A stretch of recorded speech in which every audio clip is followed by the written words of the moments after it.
जलप्रवाहपावितस्तरे घरेवलम्ब्यलम्बिताम्बुजङ्गमन्निनादमट्टमर्वयं चकारचण्डताण्डवं तनोतु न शिव शिवम्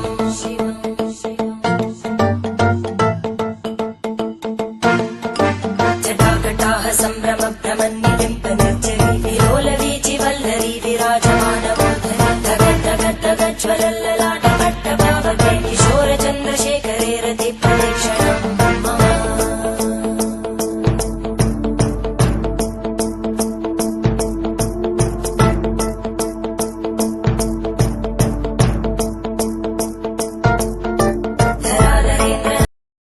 చతుర్థి రోజు ప్రత్యేకించి గణపతి హోమం చేయాలి. కార్తీక మాసంలో ఈరోజు ఉదయం గణపతి హోమం కూడా పూర్తి చేశాం. ఉదయం 10 నుంచి తర్వాత కార్యక్రమం ప్రారంభం చేసి 12 దాకా గణపతి హోమాన్ని చేశాం. ముఖ్యంగా మాసాల్లో నా కార్తీక సమోమాస అని పద్మపురాణం చెబుతోంది, స్కాంద పురాణము చెబుతోంది. ఈ మాసాలు అందులో గీత మాత్రం మాసానాం మార్గశీర్షోస్మి అని గీత చెప్తోంది. మాసాల్లో మార్గశీర్ష మాసాన్ని నేనే అని విష్ణువు ప్రకటించినట్టుగా ఉన్నది. ఏ మాసమైనా కాలకలయతామహం అన్నాడు. కాలకలయతాం, ఈ కాలస్వరూపాన్ని నేనే అన్నాడు. అఖండమైనటువంటి కాలం మనం గుర్తుపట్టుకునేకి నిన్న, ఈరోజు, రేపు అట్లా పేర్లు పెట్టుకున్నాం. ఫలానా సంవత్సరము, ఫలానా పక్షము, ఫలానా మాసము, ఫలానా ఆయనము, ఇట్లా ఊరికి మనమే పెట్టుకున్నవన్నీ ఇవన్నీ ఏర్పాటు చేసుకుంటే గుర్తుపట్టుకోవడానికి ఏర్పాటు చేసుకున్నటువంటి పద్ధతులు. ఇందులో కాలం మాత్రం అఖండమైనటువంటిది, అది కొనసాగుతానే ఉంటుంది. సూర్యునికి అస్తమయం లేదు, అలాగే ఉదయం లేదు, రెండు లేవు. ఉద్యంతమస్తంయంతమాదిత్యమభిధ్యాయన్ కుర్వన్ బ్రాహ్మణో విద్వాన్ సకలం భద్రమస్నుతే అసావాదిత్యో బ్రహ్మ బ్రహ్మైవ సన్ బ్రహ్మాప్యేతి ఏవం వేద అసావాదిత్యో బ్రహ్మ అన్నాడు. అంటే అర్థం ఏమిటంటే, ఓ బ్రహ్మ విష్ణువు శివుడు అన్నీ చెప్తున్నారు కదా, ఎవరు చూశారు, ఏ మహర్షులు దర్శించారో తెలియదు అంటే అంత దూరం ఎందుకు, నీ ఒక భ్రమలో ఉన్నావు. ఉద్యంతం అస్తం యంతం, ఉద్యంతం ఉదయిస్తున్నాడు, అస్తం యంతం అస్తమిస్తున్నాడు అని నువ్వు ఏ భ్రమలో అయితే లౌకిక భ్రమలో ఉన్నావో ఆ సూర్యునికి ఉదయము లేదు, అస్తమయము లేదు. అజాయమానో బహుధా విజాయతే తస్య ధీర పరిజానంతి యోనిం మరీచీనాం పదమిచ్చంతి వేదసః అని వేదం చెబుతోంది. అంటే అజాయమాన, పుట్టుకంటూ ఏం లేదు. బహుధా విజాయతే, కానీ ఇది రామావతారం అంటాడు, కృష్ణావతారం అంటాడు, మీనావతారం అంటాడు, మత్స్యావతారం అంటాడు. ఎన్నో విధాలుగా ఆయన దశావతారాలు, ఏవో ఏకవింశతి అవతారాలు, 21 అవతారాలు ఉన్నట్టుగా మనకు పురాణాలు చెబుతున్నాయి. పుట్టుక గిట్టడము అనేది రెండు లేవు ఆయనకు. అయినా కృష్ణుడు పుట్టినాడు, రాముడు పుట్టినాడు అని మనం అనుకుంటున్నాం. అలా అనుకోవడం మన పద్ధతి. నిజంగా వెలుగునకు పుట్టుక చచ్చిపోవడం అనేది దేవుడిది ఉండదు. దీన్ని స్ఫురింప చేయడానికే ఉపనిషత్తు జాగ్రత్త పడి ఒక మాట అంటున్నది.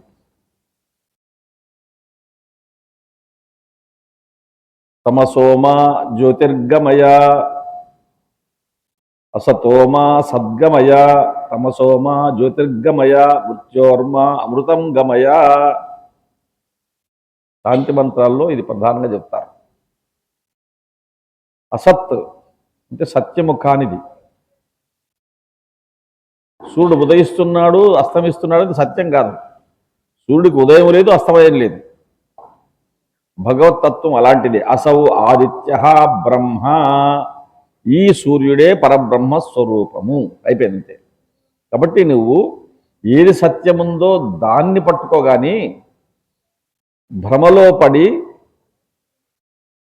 ఇప్పుడు ఉదాహరణకు పిల్లవాడు ఏడుస్తుంటే వాడికి చిన్నప్పుడు గలవాడు చేస్తారు తల్లిదండ్రులు. వాడి ఈ చేతి బటన్ వేలు తీసి వాడి నోట్లో పెడతారు. బటన్ వేలు తీసి నోట్లో పెడితే వాడు తప్పరిస్తుంటాడు. వాడి భ్రాంతి ఏమిటి? నేను పాలు తాగుతున్నాను. నిజంగా వాడి బొట్టన వేలు యాపాలు వచ్చినాయి, యాపాలు రాలే, కానీ వాడు కాసేపు ఇంత ఏడుపు మానేస్తాడు. ఇప్పుడు మన పరిస్థితి కూడా అదే. భ్రాంతిలో ఉంటున్నాము. భ్రాంతి కాదు అసతోమా, అసత్తు కాదు, సత్యము కానిది కాకుండా ఉండేదాన్ని నీవు సత్యమని భవిస్తున్నావు. సద్గమయ, శాశ్వతత్వాన్ని నువ్వు ప్రాపించుకో, నువ్వు పొందాలి. తమసోమా, తమస్సు, తమో గుణం అని ఒకటి, తమస్సు అంటే చీకటి. తమో గుణం వద్దు, సత్వగుణం వైపు ప్రయాణం చేయి. సత్వగుణాన్ని కూడా దాటిపోతే నీవు అత్రి మహర్షితో సమానం. త్రి అంటే 3, ఆ అంటే లేదు, 3 లేవు అంటే తమో గుణం లేదు, రజోగుణం లేదు, సత్వగుణం లేదు. దాన్ని దాటిన స్థాయి అనమాట. గుణాతీతమైనటువంటి స్థాయి అంటే అది భగవంతుడి యొక్క లక్షణం. అలాంటి స్థాయిని పొందే ప్రయత్నం చెయ్యి. తమస్సులో ఉండద్దు, చీకట్లో ఉండద్దు, వెలుగులకు వెళ్ళున్నాడు. నిందన్ గాఢాంధకారం తత్ తూష్ణీం మా భవ మూఢదీహి ఏన కేన విధానేన దీప ప్రజ్వలనం కురు. మహర్షులు మనల్ని హెచ్చరిస్తూ ఒక మాట అంటున్నారు. ఏం అంత చీకటి ఉంది, దీపము లేదు, అసలు వెలుగే లేదు అని నువ్వు ఎంతసేపన్నా తిట్టుకుంటూ కూర్చొని చీకట్లో వెలుగు రాదు. నిందిస్తూ గాఢాంధకారం తత్, గాఢాంధకారాన్ని, చిమ్మ చీకటిని చూచి నువ్వు తిట్టుకుంటూ కూర్చుంటే ఏం ప్రయోజనం లేదు. తూష్ణీం మా భవ మూఢదీహి, మూఢదీహి బుద్ధిహీనుని వల్లే తూష్ణి ఉదాసీన భావంతో నిర్లక్ష్యంగా ఉండవద్దు. కానీ ఈ మధ్య ఒక దోన్లో ధనవంతుడు అన్నాడు, మా ఊరు పుట్టినాటి నుంచి మా ఊర్లో రామాలయం లేస్తారు, మీరేందో ప్రయత్నం చేయకూడదు. లేదు అని ఎవడు పట్టించుకోవడం లేదు అనే దానికంటే నువ్వు పట్టించుకోవడం నీకు చేత అవుతుంది కదా అంటే ప్రయత్నం చేశాను సార్. వాడైతే ముందుకొచ్చాడు, ఇదిగో ఈ 10 సెంట్లు స్థలం ఇస్తాను నేను, నువ్వు రామాలయం కట్టు అన్నాడు. నేను సంతోషపడి పక్కన మళ్ళీ ఒక 5 సెంట్లు కొనుక్కున్నాను. అంతా కలిపి మొదలు పెడదాం అనుకునేపాటికి 10 సెంట్లు ఇస్తామన్నాడు. దీంట్లో పలానా గుడి కట్టాలి, మా ఇంటి దేవుడు బీరప్ప స్వామి గుడి కట్టాలి. మధ్యలో బీరప్ప ఎందుకు రామాలయం కడదాం అనుకున్నాం కదా, ఇంకోటి అగ్రిమెంట్ రాసుకోవాలి, ఏంటంటే నేను చచ్చిపోతే నా గోరు ఇక్కడే కట్టాలి అన్నాడు. ఒన్ని అమ్మ కడుగుగా. ఇది నేను కేవలం నవ్వుటాలకో హాస్యానికో చెప్పిన విషయం కాదు, ఇది ప్రస్తుతం జరుగుతున్న విషయం నా దృష్టికి వచ్చింది. ఏం చేయాలి స్వామిని నా దృష్టికి తెచ్చారు. నేను కూడా చెప్పాను, మీ నాన్న తరములో కాలేదు అంటున్నావు, పోనీ నీ తరం నువ్వు చేయదలుచుకున్నావా? చేయదలుచుకున్నావు స్వామి, ఇంకో ఆ 10 విడిచిపెట్టేసి. ఇంకో పక్కన స్థలం ఉంది అంటే ఉంది అన్నారు. వాడు అమ్ముతాడు అది కొనుక్కో. ఈ 5 సెంట్లు చాలనుకుంటే 5 సెంట్లు చాలు, లేదంటే ఆ 10 కావాలంటే అది కొనుక్కో, అది కొనుక్కొని ప్రారంభం చేయి అంటే ఇది ముందరుంది కదా సార్ అంటాడు. మరి ముందరుంది వెనకలుంది, రాముడు ఎక్కడ ఉండదలుచుకుంటే అక్కడ ఉంటాడు అని. ఇట్లా ఈ మా ఊర్లో గుడి లేదు అని అనుకుంటా అంటే గుడి ఉండదంతే. నాకు అనిపించింది చాలాసార్లు గాయత్రి అమ్మవారిని అనుకుంటుంటే, ఇంతమంది బ్రాహ్మణీకం ఉంటే ఎక్కడెక్కడ గాయత్రి పీఠం లేదండి అసలు. మీరు చూడండి, శృంగేరి పీఠం శారదామాత, కంచి పీఠం కంచి కామాక్షి, ఇలా మీ శృంగేరి పీఠం కానీ కంచి పీఠం కానీ మంత్రాలయం పీఠం కానీ, మంత్రాలయము రాఘవేంద్ర స్వామి, అహోబిలము నరసింహస్వామి, ఇట్లా ఎవరు బుద్ధి పుట్టిన వాళ్ళ పేరుతో పెట్టుకుంటారని ఈ పెట్టిన వాళ్ళందరూ బ్రాహ్మణులే. ఏ ఒక్కడు కూడా మళ్ళీ ప్రతిరోజు అందరూ గాయత్రి అనుష్ఠానం చేసేవాళ్ళే. ప్రతిరోజు ఉపన్యాసాల్లో ఎక్కడ పోయినా నగాయత్య పరం మంత్రం అని, గాయత్రి మంత్రానికి మించింది లేదు అని చెప్పేవాళ్ళే. వీళ్ళందరినీ ఏకీకృతం చేయడానికి వైశ్యుల్లో మాత్రం ప్రయత్నం చేశారు. కన్యకా పరమేశ్వరి అమ్మవారు త్యాగమూర్తి, ఆమెను మీరు త్యాగం కోసం చిహ్నంగా పెట్టుకోండి, ఈమె మీకు ఆరాధ్య దైవం అని ఎవరో వాళ్ళ గోత్ర ఋషులు ఎవరో మళ్ళించారు వైశ్యుల్ని. వాళ్ళు దాన్ని పాటిస్తున్నారు. దానివల్ల చాలా మేలు జరుగుతుంది సమాజంలో. ఒక వర్గం ఏ కారణం చేతైనా అమ్మవారు అంటే దాన ధర్మాలు చేయడం వల్ల లౌకికమైన సౌకర్యాలన్నీ ఏర్పడుతున్నాయి.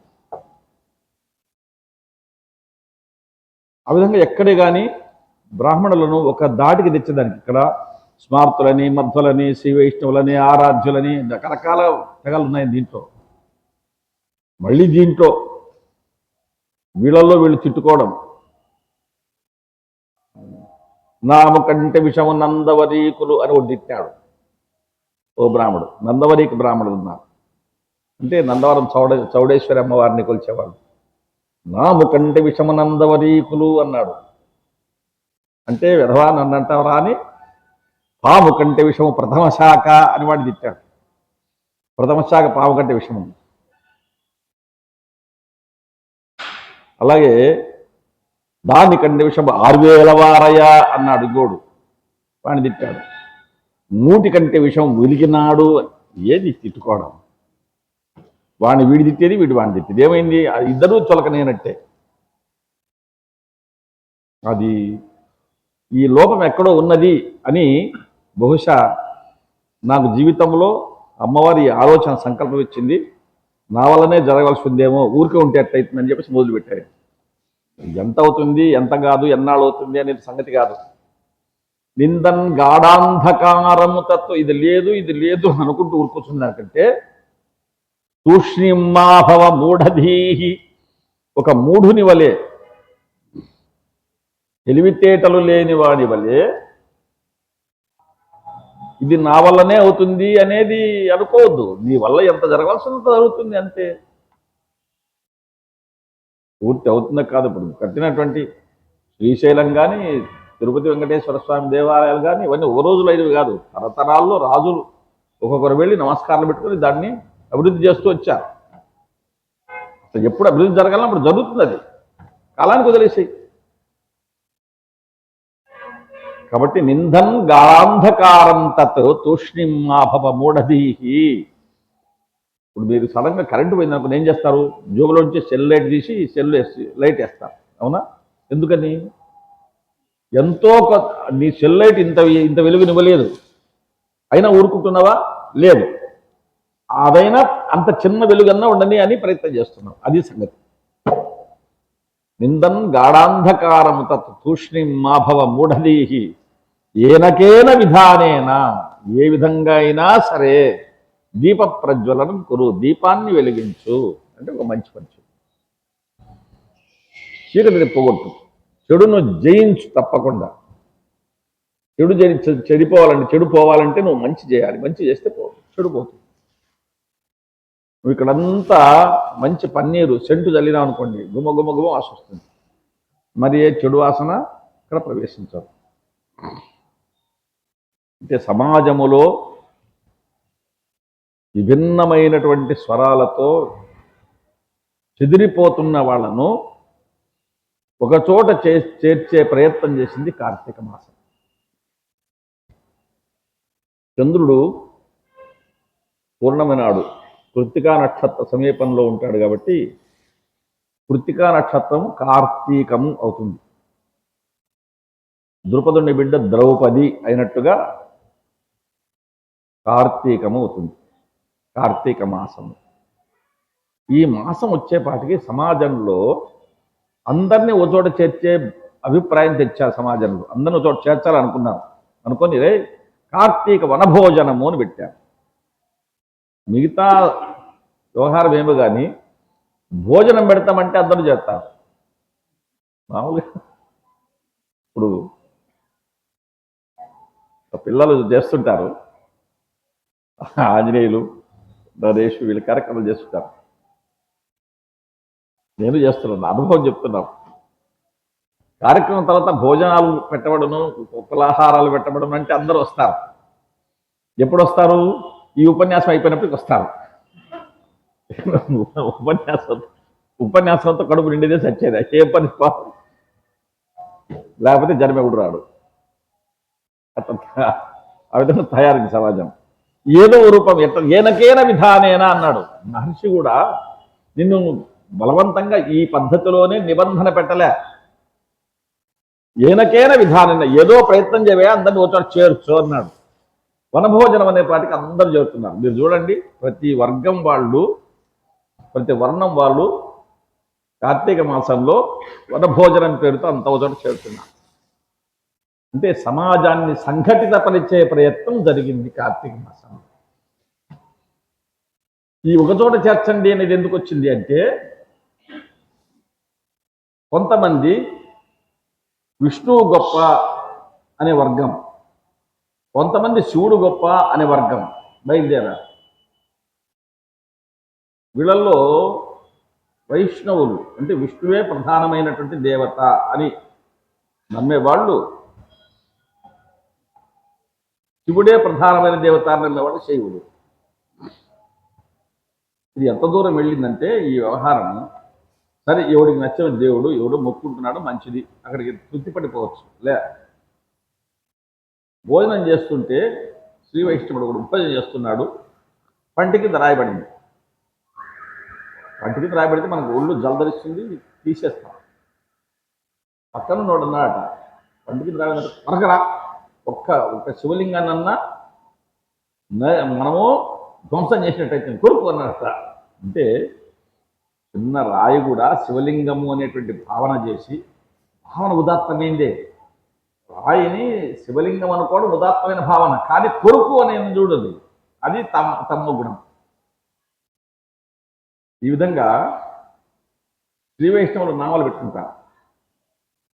వీడు శివుడు వెళ్ళేది, వాడిని అదంపట్టుకునేది, ఇద్దరు అదంపడితే వీడు నాలుకతో నాకేసిద్దాన్ని, నామం నువ్వు నాకుతావా నీకు అది చూస్తా అని వాడు దాంట్లో ఈ విషము కలిపి నానబెట్టుకుంటే వీడు నాగితే వాడు అక్కడ వాడు చేస్తాడు. దాన్ని ఏదో సైనైడ్ ఏదో అంటారు, అది అది అది కలిపి వీడు నాగినోడు చేస్తాడు. అంటే కోరుకు చంపుకోవాలని స్థితి వచ్చింది. అప్పుడు మహర్షులు దీన్ని సమాజంలో వచ్చినటువంటి ఈ చెడు ఒక లక్షణాన్ని గమనించి, శివస్య హృదయగం విష్ణు విష్ణోశ్చ హృదయగం శివ యథా శివమయో విష్ణు ఏవం విష్ణుమయ శివ యథాంతరం న పశ్యామి తథా మే స్వస్తిరాయుషి. నీకు ఆయుస్సు ఉండాలి అంటే ఆ ఆయుస్సు కూడా స్వస్తి, సుఖంగా శుభములతో జరిగిపోవాలి అని అనే కోరిక ఉంటే, యథా శివమయో విష్ణు, విష్ణువు శివమయుడు అంటే శివుణ్ణి చూస్తే నువ్వు విష్ణువుని చూసినట్టే. యథా శివమయో విష్ణు ఏమం విష్ణుమయ శివ, శివుడు ఆ విష్ణువుని చూస్తే నువ్వు సాక్షాత్తు శివుని చూసినట్టే. శివుడే విష్ణువు, విష్ణువే శివుడు. యథా అంతరం నపశ్యామి, వాళ్ళిద్దరి మధ్య అంతరం భేదం, వీళ్ళు వేరే వాళ్ళు వేరే, ఆయన వేరే ఈయన వేరే అనే భేదం ఎవడైతే పాటించడో అలాంటి వాళ్లకు స్వస్తి ఆయుషి. అని ఒక ప్రతిపాదన ఇచ్చారు. శివుని యొక్క హృదయాన్ని పరిశీలిస్తే ఆయన హృదయంలో ఎవరున్నారంటే మహావిష్ణువు ఉన్నాడు. శివస్య హృదయగుం విష్ణు. మరి విష్ణువు యొక్క హృదయంలో పరిశీలిస్తే విష్ణోశ్చ హృదయగుం శివ, శివుడు ఉన్నాడు. అంటే శివకేశవుల మధ్య భేదము వద్దు అనే అభిప్రాయాన్ని ప్రకటించేదానికి ప్రయత్నం చేశారు ఈ కార్తీక మాసంలో. అదండి, అంటే కార్తీక మాసం సమాజంలో మార్పు తేవడానికి ఎంత ప్రయత్నం చేసింది తెలుస్తుంది. దీంతో పాటు అంటే శివుడికి విష్ణువునకు ఇరువురికి ప్రీతికరమైన మాసం ఇది అని దామోదర పూజ అని చేస్తారు. మహావిష్ణువు పూజ చేస్తారు, అలాగే శివ పూజ చేస్తారు. ప్రత్యేకించి కార్తీక మాసంలో సోమవారం నాడు కార్తీక సోమవారం శివుడికి అభిషేకం చేయమన్నారు. అలాగే మాస శివరాత్రి వస్తుంది, మాస శివరాత్రిని కూడా పాటించడం, శివుడికి అభిషేకం చేయడం మంచిదన్నారు. అందులో మనము గమనించవలసిన అంశం ఏంటంటే శివాలయమైన, విష్ణు ఆలయమైన, అమ్మవారి ఆలయమైన, ఆంజనేయ స్వామి ఆలయమైన, శ్రీరామచంద్రుని ఆలయమైన ఎవరిదన్నా కానీ లేదు, ఏ దేవుని యొక్క ప్రతిబింబం ఉన్నటువంటి ఇందులో లేదు. వెంకటేశ్వర స్వామి దేవాలయం ఉంది, వెంకటేశ్వరం గురించి ఉంది, ఇందులో లేదు. మల్లికార్జున స్వామి దేవాలయం ఉంది, దాంట్లో మల్లికార్జున గురించి ఉందా? లేదు. మరి దేని గురించి ఉంది అంటే కుబేరుని గురించి. తీర్చగలిగిన వాడు ఎవడయా అంటే కుబేరుడే.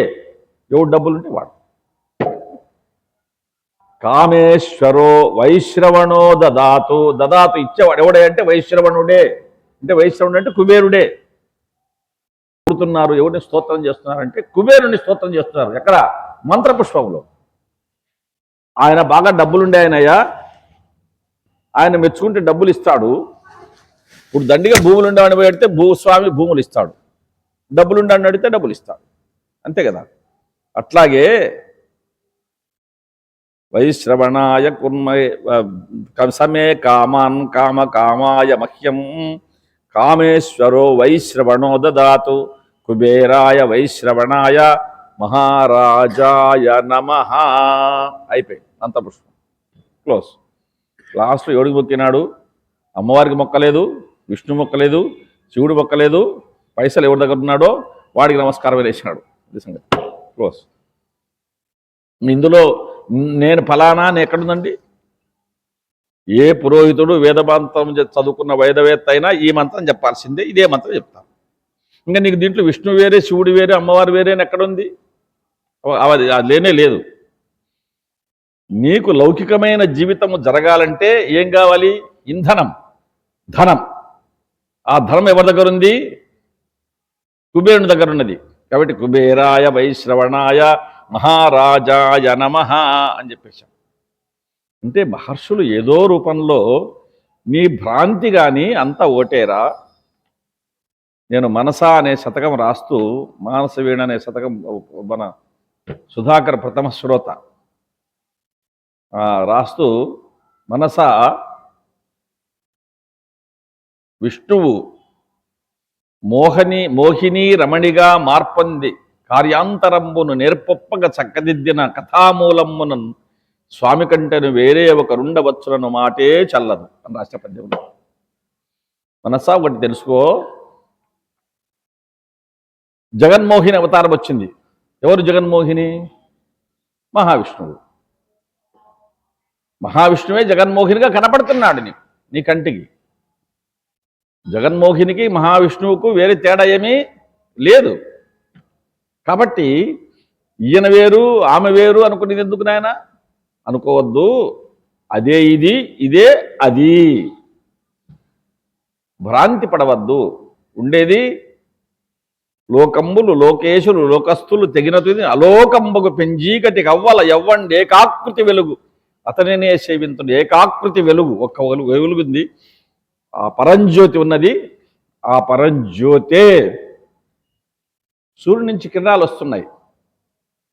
మనము శాస్త్రజ్ఞులను అడిగినట్టయితే దాంట్లో red race, violet race, green race అని వరుసన పూర్తి ఎల్లో రేసు అని 7-8 రంగులు ఉన్న కిరణాలు వస్తున్నాయి, ఒక్కొక్క కిరణం ఒక్కొక్క పని చేస్తుంది అని చెప్తున్నారు.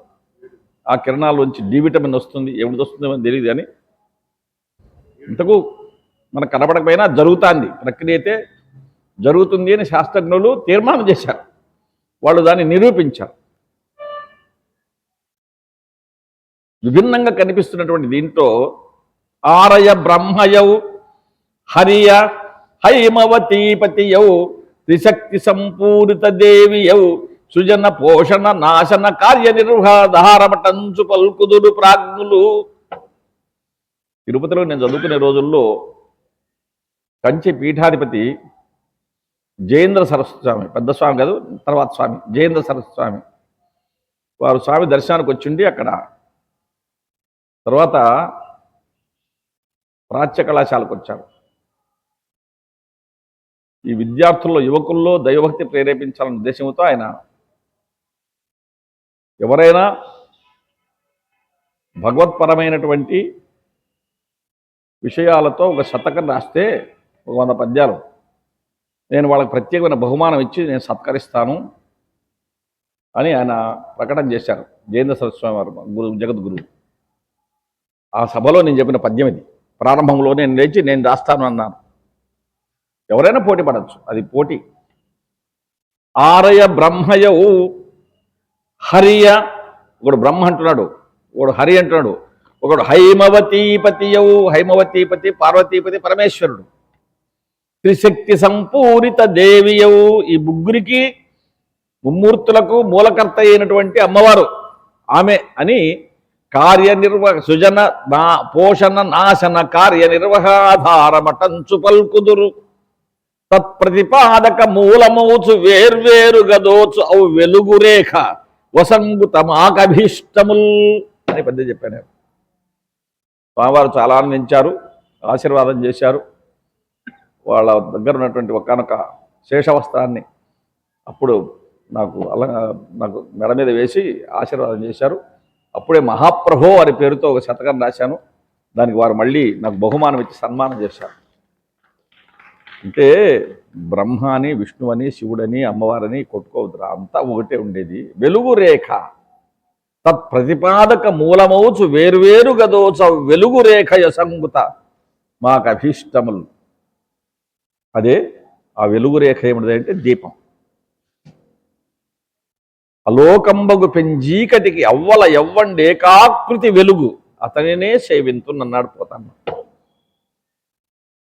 ముఖ్యంగా కార్తీక మాసం వచ్చేపాటికి సమాజంలో ఆనాడు ఉన్నటువంటి ఈ దైవీపరమైన రుగ్మతలను, రోగాలను పోగొట్టడానికి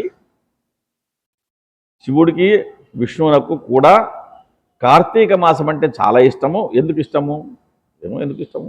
ఇష్టం రాదు చెప్పారు. వాళ్ళు చెప్పారు, మనం డాక్టర్ దగ్గరికి వెళ్ళినాము, ఈ ట్యాబ్లెట్ వేసుకొని నీకు జ్వరం బాగైతుంది. బాగైతుందా అని అంటే నీకు పని చేయదు బాబు అంటాడు. ఇచ్చినాడు, వేసుకో అంతే. నమ్మకం ఉండాలి.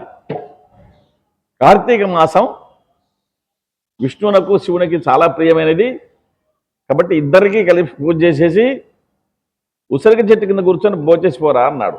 ఉసిరిక చెట్టు ఉన్న చోట. ఉసిరిక చెట్టు ఎందుకు మధ్యలో అంటే ఈ వర్ష ఋతువు వెళ్ళిపోయి శరదృతువు వచ్చే సందర్భంలో వర్షాల వల్ల చెమ్మ పెరగడం, తేమ పెరగడం వల్ల గాలిలో సూక్ష్మజీవులు చాలా విపరీతంగా విజృంభిస్తాయి చల్లదనాన్ని. వాటి వల్ల అనారోగ్య సూచనలు వస్తాయి. ఆరోగ్యాన్ని చక్కబరిచే దాంట్లో ఉసిరిక చాలా గొప్పది. శవన మహర్షి అంటే సి విటమిన్ అంటాను చూడండి, డాక్టర్లు కూడా మనకు ఏదైనా ఇబ్బంది అయితే సి విటమిన్ ట్యాబ్లెట్ చప్పరించమంటారు, రోజు 2 చప్పరించమంటారు. వాడు ఈ ఉసిరికాయలు తీసి గుజ్జు తీసి వాడు 2 ట్యాబ్లెట్లు చేసి, ఈ ఉసిరికాయ ఊరికే మనకి చెట్టు దొరుకుతుంది, దీన్ని పీక్కొని తిందామని అని అనిపించదు. డబ్బులు పెట్టి ఆ ట్యాబ్లెట్ కొనుక్కుంటే ఈయనకి ఆనందం, నేను తిన్నానులే కాబట్టి నాకు బాగా అవుతుంది అని. శవన మహర్షి ఉసిరికలో ఉన్నటువంటి ఇప్పుడు శాస్త్రజ్ఞులు చెప్పిన ప్రకారం సి విటమిన్ అనేది అది ఆరోగ్యానికి మంచిది అని ఆయన కనిపెట్టి ప్రతిరోజు ఉసిరికాయ ఏదో రూపంలో నువ్వు శరీరంలో తీసుకోగలిగితే, ఆహారంలో తీసుకోగలిగితే నీకు జబ్బులు రావు అని చేసేశాడు. దానిని ఇప్పుడు చవన మహర్షి చవనప్రాస అనే పేరుతో మీకు ఆయుర్వేదం షాపుల్లో అమ్ముతారు. చాలా మంచి, అంటే శరీర రుగ్మతలను పోగొట్టగలిగిన శక్తి ఉసిరికాయకుంది.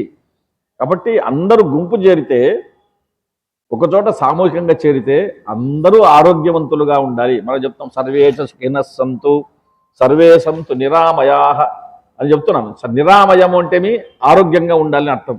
ఆమయం అంటే రోగం, నిరామయం అంటే రోగం లేకుండా ఆరోగ్యం ఉండాలని. అందరూ ఆరోగ్యంగా ఉండాలి. అందరూ ఆరోగ్యంగా ఉండాలంటే ఎక్కడైతే చెట్టు బాగా పచ్చగా ఉన్నాయో అక్కడ కూర్చుంటే అవి వాటి వల్ల వచ్చేటువంటి గాలి వల్ల నీకు ఆరోగ్యం చక్కబడుతుంది. అంటే సమాజంలో ఏదో విధంగా మనుషులందరినీ ఓ చోట చేర్చి సంఘటితపరచాలి. ఆ సంఘటితమైనటువంటి వాళ్ళందరూ ఆరోగ్యంగా ఉండాలి. వాళ్ళందరిలో కూడా ఏదైనా ఓ మంచి పని చేద్దాం అనేటువంటి భావన రావాలి. ఆ చేసే మంచి పని కూడా ఎలా ఉండాలంటే భగవత్ కైంకర్యంగా ఉండాలి. భగవత్ సంబంధమైనటువంటి కైంకర్యము సేవా కార్యక్రమం చేద్దాం అనుకున్నప్పుడు విష్ణు వేరే, శివుడు వేరే, అమ్మవారు వేరే ఇట్లాంటి భావనలు ఉండకూడదు అనేటువంటి ఉద్దేశాన్ని కార్తీక మాసం ప్రతిపాదిస్తారు. ఈ సందర్భంలో ఒక చిన్న పద్మపురాణములో ఒక చిన్న వృత్తాంతం కూడా చెప్పాను. నేను ఎంతసేపు చెప్పాను? నేను చెప్పాలి, నువ్వు ఇట్లంటే నేను దీపేస్తాను. రిమోట్ అక్కడ ఉంది.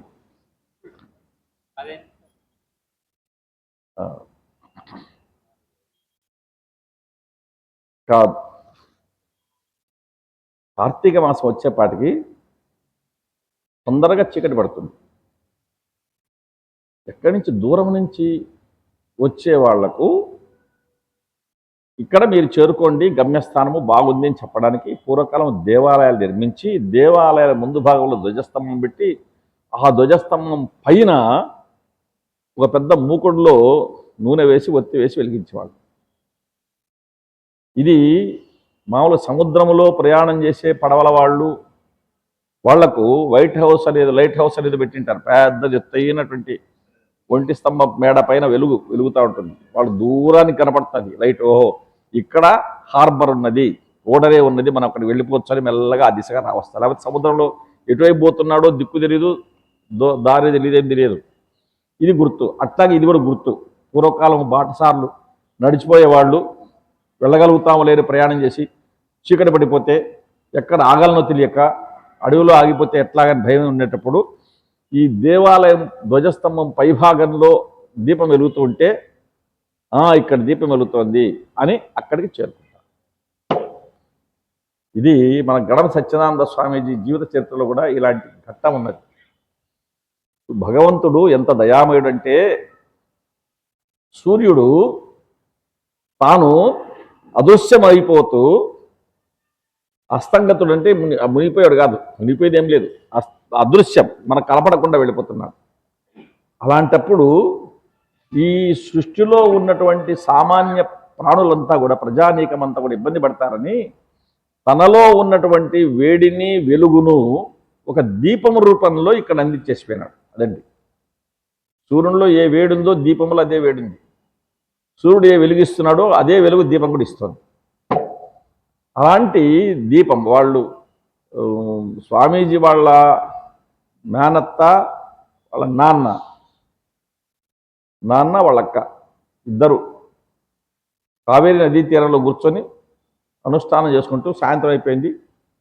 అప్పుడు ఎప్పుడో ముగించుకున్నారు, లేచినారు. ఎక్కడ పోవాలా, అడవి లేదు, పెద్ద అడవి, సహ్యాద్రి పర్వతాలన్నీ, భయంకరమైనటువంటి క్రూర మృగాలు, పులులు, పాములు. ఈ అడవులు ఎక్కడ పోలా, అక్కడే ఊరు ఏం తారలేదు. ఎక్కడో ఆటవికులు కొంతమంది అక్కడ బొగ్గులు వ్యాపారం కాల్చి బొగ్గులు మొద్దులు కాల్చి బొగ్గులు వ్యాపారం చేసుకునే వాళ్ళు అక్కడక్కడ సుగాలీలు వాళ్ళు వీళ్ళు ఉన్నారు. కొంతమంది గిరిజనులు, వాళ్ళు కూడా ఎవరో వీళ్ళకి అసలు ఎక్కడున్నామో అని తెలియదు వీళ్ళకు. ఇలా ఒక గుండె మీద అట్లా ఎరుకొని చూస్తే ఒక దీపం మినుకు కనపడింది. ఇక్కడ దీపం ఉంది అంటే తప్పకుండా మానవ సంచారం ఉన్నది, మనకు జన సంచారం ఉంది, అక్కడ వెళ్దామని మెల్లగా చీకట్లో అక్కడికి చేరుకుంటారు. అదే జయలక్ష్మీమాత వాళ్ళ ఇల్లు. లింగన్న తాత అని జయలక్ష్మీమాత వాళ్ళ నాన్న. వాళ్ళు యారారు ఇద్దారా అని పిలిచారు. ఎవరన్నా ఉన్నారా అని గట్టిగా పిలిస్తే తలుపు తీసి ఎవరబ్బా ఇవాళ రాత్రిపూట వచ్చి యారారు ఇద్దారా అని అంటున్నారే కన్నడలో అని బయటకు వచ్చి చూశా. ఇద్దరు ముసలాగా ఒక ఆయన పడుచువాడు కనపడినారు. ఇవాళప్పుడు ఎక్కడి నుంచి వచ్చారు మీరు ఈ అడవిలో? పైగా అటువైపు నది మంచి పోటెత్తి పొంగిపోతోంది, ఏ చిన్న స్నానం చేద్దాం అడుగు పెట్టినా ఈడ్చి పారేసే ప్రమాదం ఉంది, ఎట్లా వచ్చారని రండి కూర్చోండి అని పలకరించారు. బాగానే అంటే ఆ దీపము ఒక జగద్గురువును, అంటే జగత్తుకంతా వెలుగునిచ్చే ఒక గురువును ప్రసాదించే దీపంగా తయారైంది అనమాట. అది ఆనాడు వాడు కల్పించిన దీపమే ఇప్పుడు గణపతి సత్యానంద స్వామీజీ అనేటువంటి ఒక గురువుగా ఒక దీపంలాగా మనకు ప్రసాదించింది. అది భగవంతుడు చేసినటువంటి ఒక చమత్కారం. ఆ విధంగా దీపం అనేది చూస్తే ఇది ఒక గమ్యస్థానం మనకు అని ఎక్కడికి చేరుకుంటారు. ప్రకృతి సిద్ధంగానే చీకటిని తరిమివేయాలని మిణుగురు పురుగు ఎంత ఉంటుందండి? ఇంత చిన్నగా ఉంటుంది. అది మిణుక్కు మిణుక్కు మిణుక్కని చీకటిని పారదోలి నేను వెలుగిస్తాను అని ప్రయత్నం చేస్తుంది. ఆకాశంలో అల్లంత దూరం నక్షత్రాలు ఉన్నాయి. ఆ అన్ని నక్షత్రాలు కలిసి మేము చీకటిని పోగొడతామని మిణుక్కు మిణుక్కు మిణుక్కు అని ప్రయత్నం చేస్తున్నాయి. అలాగే మెరుపు తీగలు వస్తున్నాయి. మెరుపు తీగలు వచ్చి మేము కూడా చీకటి పోగొడతామని తలుక్కని మెరుస్తున్నాయి. అయితే ఒక క్షణం కూడా ఉండడం లేదు, పోతున్నాయి. దీపాలు వెలుగుతున్నాయి. ఎంతసేపు వెలుగుతున్నాయి? నూనె ఉన్నంతసేపు వెలుగుతున్నాయి. అంటే ఈ చీకటిని పోగొట్టాలని ప్రకృతి సిద్ధంగానే ప్రయత్నం జరుగుతూ ఉన్నది. కాబట్టి అన్ని ప్రాణులలో మేధావంతమైనటువంటి జాతి మానవ జాతి. ఈ జాతి మేల్కొని చీకటి నుంచి తమసోమ జ్యోతిర్గమయ, జ్యోతిష్లోకి వెళ్ళు అని చెప్పేది. ఒక చెట్టు ఒక చోట ఎండిపోయి ఉంటే మహర్షులు దాన్ని నరికి ఒక ఆశ్రమంలో, వైష్ణవాలయం ఉన్నటువంటి చోట ఆశ్రమం కట్టుకొని ఉండి సరస్వతి నదీ తీరంలో వైష్ణవాలయం దగ్గర ఆశ్రమం కట్టుకున్నటువంటి కొంతమంది మహర్షులు ఓ చెట్టు ఎండిపోయి ఉంటే దాన్ని నరికేసేసి తెచ్చి ఓ స్తంభంలాగా విష్ణు ఆలయం ముందు, స్వామి ఆలయం ముందు నిలబెట్టి ధ్వజస్తంభంలాగా దానిపైన కార్తీక దీపం పెట్టారు. కార్తీక మాసం అయిపోయిన తర్వాత, పూర్తిగా ముగిసిపోయిన తర్వాత, అప్పుడు ఒక దివ్య పురుషుడు వాళ్ళ దగ్గరకు వచ్చాడు. ఎవరయ్యా నీవు? మహానుభావుడివి, నా తేజవంతంగా ఉన్నావు అని అడిగితే, మీరు ఏ చెట్టు అయితే ఎండిపోయిందని తెచ్చి ఇక్కడ పెట్టి మీ తలపైన దీపం పెట్టారో ఆ చెట్టు పూర్వజన్మలో ఆ జన్మ నాది.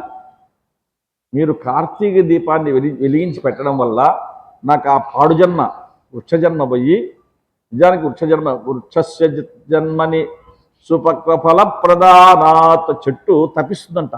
నాకు ఈ పాడు జన్మ ఎవరన్నా కొట్టినా తిట్టినా నరికినా ఏం చేసినా చెప్పుకోలేను, ఎక్కడికి నా వాళ్ళని కలుసుకునే పోలేను, ఏటి బతుకు ఇది పాడు బతుకు. మీరు గుర్తుపెట్టుకోండి, సామెత ఉంది మన గారికి, ఆడదే పుట్టేదానికంటే అవిలో చెట్టే పుట్టేది మీరు అంటుంటారు. అనుకోవాల్సిన అవసరం లేదు నిజానికైతే.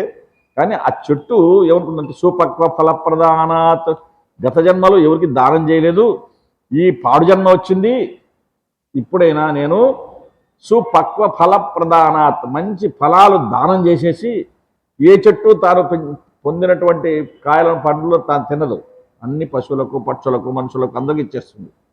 ఆ ఫలదానం చేసి, ఫలదానం ద్వారా జన్మను తరింపజేసుకుందాం అనుకుంటుంది. ఈ మోడుబారినటువంటి చెట్టు ఒక దివ్య పురుషుడు వచ్చి, అయ్యా నేను గత జన్మలో ఎవరికి ఏమీ దానం చేయనటువంటి పాడు జన్మ పొందినాను, నేను చివరికి నేను కాచిన కాయలు పురుగులు కూడా తినేటివి కాదు, అంత అధ్వానంగా బతికినాను, అందుకనే అట్లా మోడుబారిపోయినాను. మీరు కార్తీక దీపం పెట్టడం వల్ల నా జన్మ తరించింది, ఇదో ఈ ఉత్తమోత్తమైన దివ్య పురుషత్వం నాకు వచ్చింది అన్నారు. ఇలాంటి కథ మనకు భాగవతంలో శ్రీకృష్ణుడు చిన్నప్పుడు వాళ్ళ ఇంట్లో పెరటిలో ఉన్నటువంటి మధ్య చెట్ల మధ్య రోలు ఇడ్చుకొని పోయి వాటిని తోసేస్తాడు. అక్కడ నలకూబడి కొడుకులు ఇద్దరు వాళ్ళ చెట్ల రూపంలో కనిపిస్తారు. అంటే ఆ విధంగా కార్తీక దీపం అనేది చాలా అమూల్యమైనది, మహత్తరమైనది. ఈ దీపాన్ని వెలిగించండి, అందరూ కూడా భగవంతుడికి ప్రీతిపాత్రై మీరు జన్మ తరింపజేసుకోగలుగుతారు అని ఈ కార్తీక మాసం యొక్క ప్రత్యేకత. ప్రత్యేకించి జనాన్ని సమీకరించాలి, ఒకచోట చేర్చాలి అని ఒకటి, అందరూ ఆరోగ్యంగా ఉండాలి, ఉండేదానికి ఏవి స్వీకరించాలి అనేటువంటి ఉసిరిక, దాని సంగతి అది ఒకటి. రెండు ఉసిరిక వనము అని చెప్పడం ఒకటి. రెండవది, మూడవది శివకేశవులు అనే పేరుతో కొట్టుకోవద్దండి. శివుడు విష్ణువు అందరూ అమ్మవారు అంతా ఒక్కటే, ఏకీకృత భావంతోనే నమస్కారం పెట్టుకోండి. అనవసరమైన భేషజాలకు పోయి విరోధాలు తెచ్చుకోవద్దండి అని మనకు తెలియజేస్తూ, ఈ చీకటిని ఎదుర్కోవడానికి, చలిని ఎదుర్కోవడానికి, చలి ప్రారంభమవుతుంది, ఇంకా చలిని ఎదుర్కోవడానికి ముఖ్యంగా దీపాన్ని వెలిగించండి. నిందన్ గాఢాంధకారం తత్ తూష్ణిం మా భవ మూఢధీహి. చుట్టూ చీకటి ఉంది, నేను చిట్టుకుంటూ కూర్చోవద్దు, వల్ల ప్రయోజనం లేదు. ఏనకేన విధానేన, ఏదో విధంగా ప్రయత్నం చేసి దీప ప్రజ్వలనం కొలు, దీపాన్ని వెలిగించమన్నాడు. మనం అందరూ కూడా దీపాలను వెలిగిస్తాం. శ్రీ గురుదత్త, జయ గురుదత్త.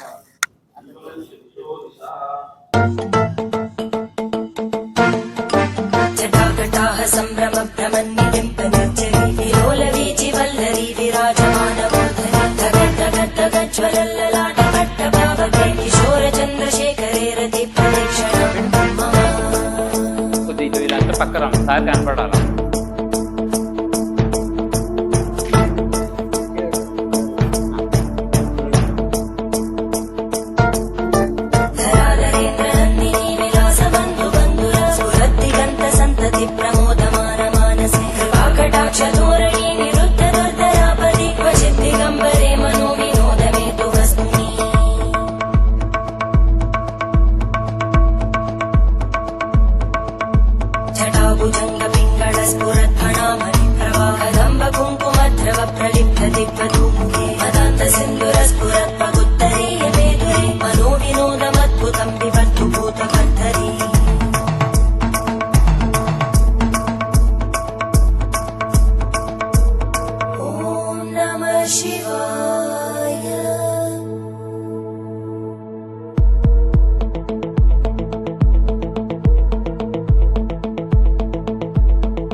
शिवं भजाम्यहं सदा शिवं भजाम्यहम् ॐ नमः शिवाय।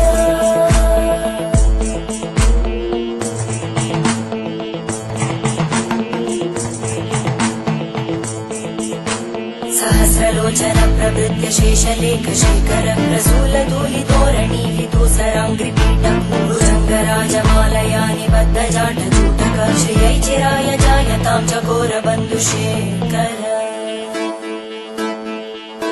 ललाटजल्परज्वलद्धनञ्जय स्फुलिङ्गभावितीतपञ्चसायकं नमन्निलिम्बनायकं सुधामयूखलेखया विराजमानशेखरं महाकपालि सम्पदे शिरोजटानमस्तुता।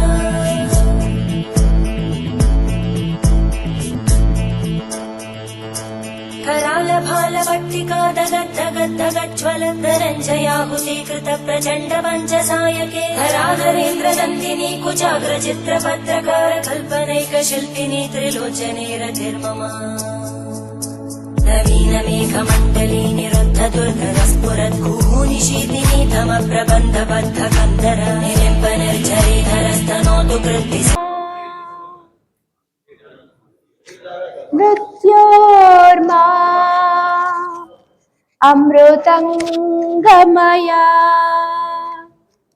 ॐ शान्ति शान्ति शान्तिः। दीपं ज्योति परं ज्योति दीपं ज्योति परं तपः दीपेन साध्यते सर्वम् संध्यादीपं नमोऽस्तुते। शुभं भवति कल्याणम् आरोग्यं धनसम्पदा शत्रुबुद्धिविनाशाय दीपं ज्योति नमोऽस्तुते।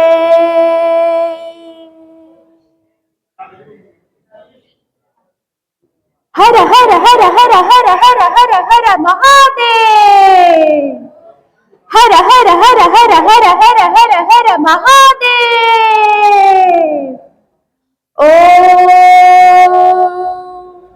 भैरव रुद्राय महारुद्राय कालरुद्राय कल्पान्तरुद्राय वीररुद्राय रुद्ररुद्राय घोररुद्राय अघोररुद्राय मार्ताण्डरुद्राय अण्डरुद्राय ब्रह्माण्डरुद्राय चण्डरुद्राय प्रचण्डरुद्राय गण्डरुद्राय शूररुद्राय वीररुद्राय भावरुद्राय भीमरुद्राय अतलरुद्राय वितलरुद्राय सुतलरुद्राय महातलरुद्राय रसातलरुद्राय तलातलरुद्राय पातालरुद्राय नमो नमः।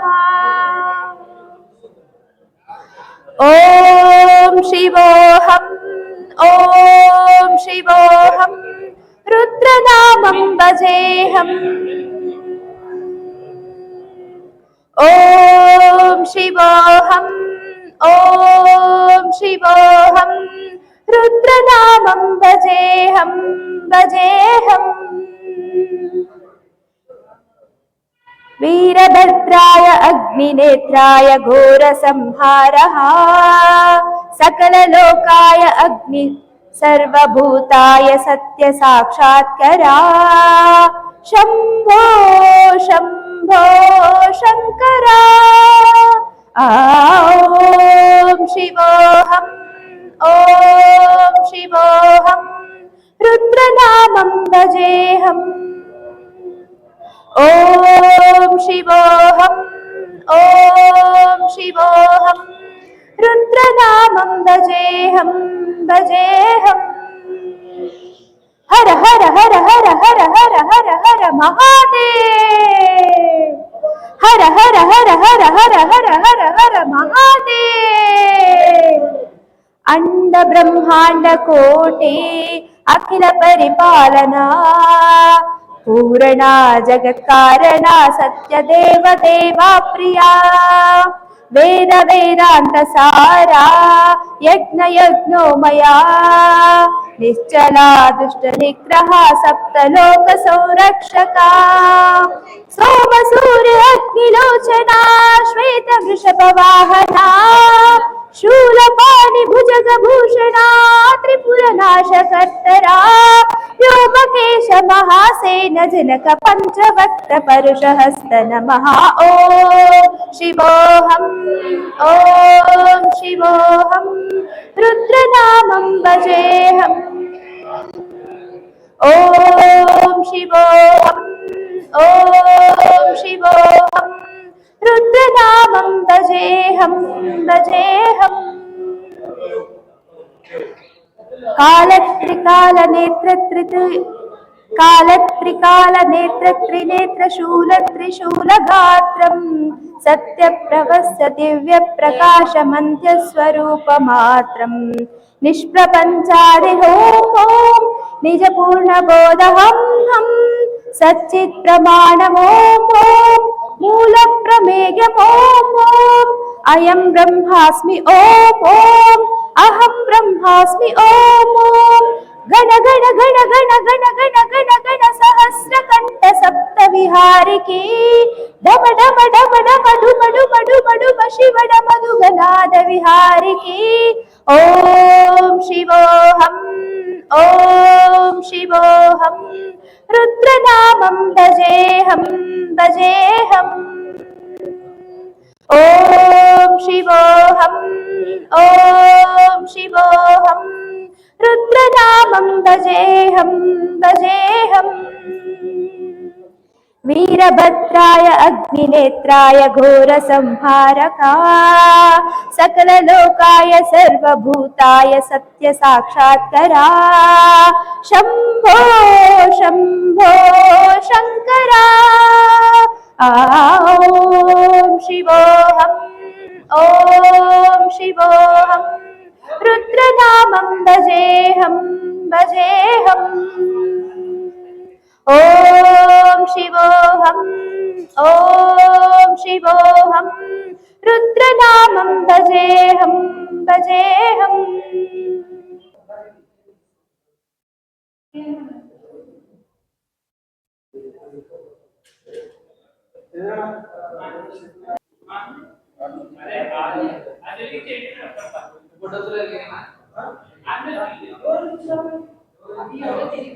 गरुडगमन तव चरणकमलमिव मनसि लसतु मम नित्यम् गरुडगमन तव चरणकमलमिव मनसि लसतु मम नित्यम् मनसि लसतु मम नित्यम् ममता मम पाकुरुदेवा मम पाकुरुदेवा ममता मम पाकुरुदेवा मम पाकुरुदेवा जलजनयन विधिनमुचिहरण मुख विभुत विनुत पद पद्मा जलजनयन विधि नमुचिहरुण मुख विभुत विनुत पद पद्मा विभुत विनुत पद पद्मा ममता मम पाकुरुदेवा मम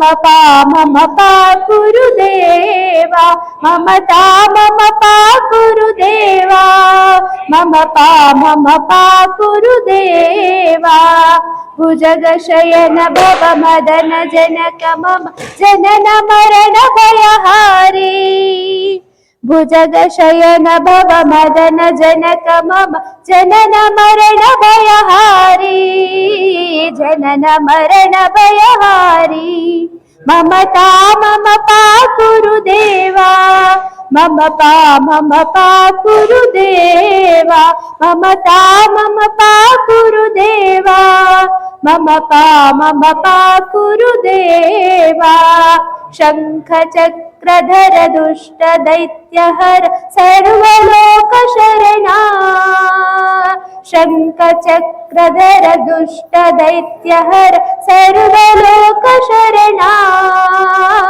सर्वलोक शरणा ममता मम पाकुरुदेवा मम पाकुरुदेवा ममता मम पाकुरुदेवा मम पाकुरुदेवा अगणित गुणगण अशरण शरणद विदलित सुररि पुजाला अगणित गुणगण अशरण शरणद विदलित सुररि पुजाला विदलित सुररि पुजाला ममता मम पाकुरुदेवा मम पाकुरुदेवा ममता मम पाकुरुदेवा मम पाकुरुदेवा भक्तवर्यमिह भूरि करुणया पाहि भारते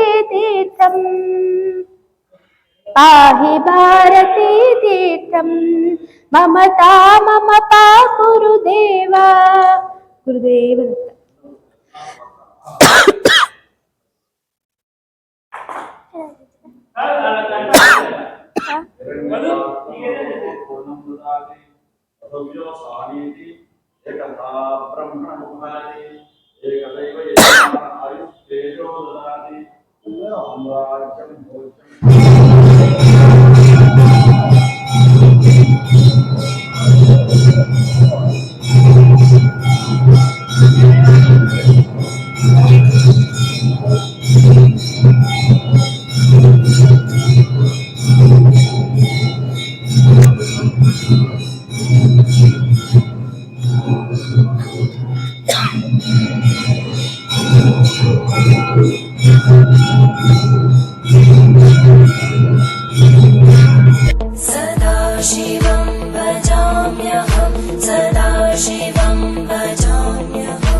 त्रिलोचन प्रवृत्य शेषलेख शेखर प्रसूल धूलि तोरणी विदूसराङ्घ्रिपीठ भुजङ्गराजमालया निबद्ध जाट जूटक श्रियै चिराय जायतां चकोर बन्धुशेखर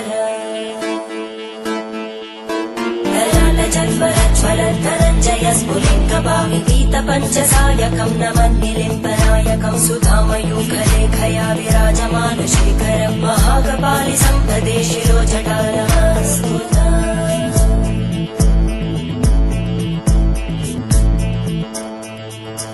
करालभालभट्टिका दगद्दगद्दगज्ज्वल धनञ्जयाहुतीकृत प्रचण्ड पञ्चसायके हराधरेन्द्र नन्दिनी कुचाग्रचित्रपत्रकार कल्पनैकशिल्पिनी त्रिलोचने रतिर्मम नवीनमेघमण्डली निरुद्ध दुर्धरस्फुरद्गूनिशीतिनी तम प्रबन्धबद्ध कन्दर निलिम्ब निर्झरे हरस्तनोतु कृत्ति सिन्धुर कलानिधान